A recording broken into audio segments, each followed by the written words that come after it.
আজকাল আমাদের লাইফস্টাইলটা এমন, দেখা যায় মানুষ রাগের বশে মেজাজ হারিয়ে ফেলেন। মানে কিছুতেই মাথা ঠিক রাখতে পারেন না। প্রচণ্ড বেশি রেগে যান। পান থেকে চুন খসলেই প্রচণ্ড পরিমাণে রাগ এনাদের মধ্যে দেখা যায়। কিছুতেই কন্ট্রোল করতে পারেন না এবং রাগের বশে সামনের মানুষ, সে যতই ভালোবাসার মানুষ হোক না কেন, উল্টোপাল্টা তাকে বলে দেন।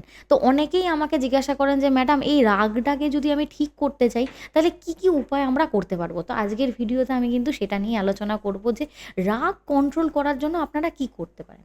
জ্যোতিষ মতে প্রথমত যারা ধরুন প্রচণ্ড পরিমাণে ঘন রেগে যাচ্ছেন, ১ম এ তাদেরকে দেখতে হবে আপনার বসার ঘর বা আপনার যে শোবার ঘর বা ঘুমানোর ঘর সেটা কোন জায়গাটায় রয়েছে। সেটা কি দক্ষিণ পূর্ব কোণে রয়েছে? মানে সাউথ ইস্ট কর্নারে রয়েছে? যদি দক্ষিণ পূর্ব কোণে অত্যধিক পরিমাণে সময় কাটানো হয় বা ঘুমানো হয়, সেক্ষেত্রে কিন্তু আপনার দিনে মানে প্রতিদিন আপনার রাগ কিন্তু বৃদ্ধি পেতে থাকবে। তো সেক্ষেত্রে কিন্তু দিক পরিবর্তন করাটা সবথেকে দরকার। আর যদি দেখেন দিক পরিবর্তন আপনারা করতে পারছেন না, সেক্ষেত্রে সবথেকে উচিত, কেননা আজকালকার দিনে ফ্ল্যাটের যুগ, অনেকেরই সম্ভব নয় ঘর পরিবর্তন করা। ঠিক আছে? বিশেষ করে উচিত হচ্ছে পূর্ব দিকে।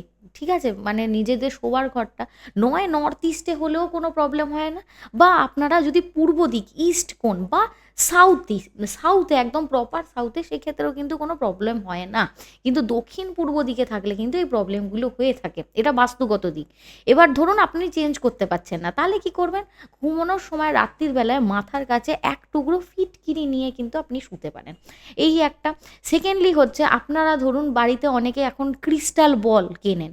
তো আপনি ঘুমানোর সময় বা রাগ নিয়ন্ত্রণের জন্য বাড়িতে আপনারা একটা শোবার ঘরে, বিশেষ করে যেখানে আপনি মাথা দেবেন, সেখানে একটা ক্রিস্টাল বল কিন্তু ঝুলিয়ে রাখতে পারেন।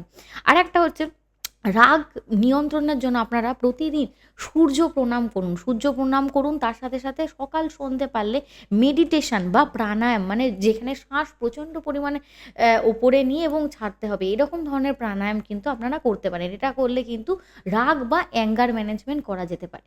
এবং তার সাথে বলব, যারা ধরুন প্রচণ্ড পরিমাণে রেগে যাচ্ছেন, ডেইলি রাগ কিছুতেই কন্ট্রোল করতে পারছেন না, তারা অবশ্যই নিজেদের গুরুর মন্ত্র করতে পারেন, বা আপনাদের যে ইষ্ট দেবতা তার মন্ত্র করতে পারেন যাকে আপনারা পছন্দ করেন, বা আপনারা বৃহস্পতি দেবের বীজ মন্ত্র কিন্তু জপ করতে পারেন। যখনই দেখবেন রাগ হয়ে যাচ্ছে, সেই সময় নিজেকে একদম আলাদা করে ফেলুন, একদম সাইডের একটা রুমে যান, নিজেকে একদম ভালোভাবে প্রাণায়ামের মতো করে বসুন এবং বীজ মন্ত্র জপ করা শুরু করুন। এটা করলে কিন্তু ধীরে কন্ট্রোলে আসতে পারবেন। কিন্তু এগুলো করতে হবে, না করলে কিন্তু অ্যাঙ্গার ম্যানেজমেন্ট হওয়া অনেকের ক্ষেত্রে আজকাল কিন্তু খুব ইম্পসিবল হয়ে যাচ্ছে।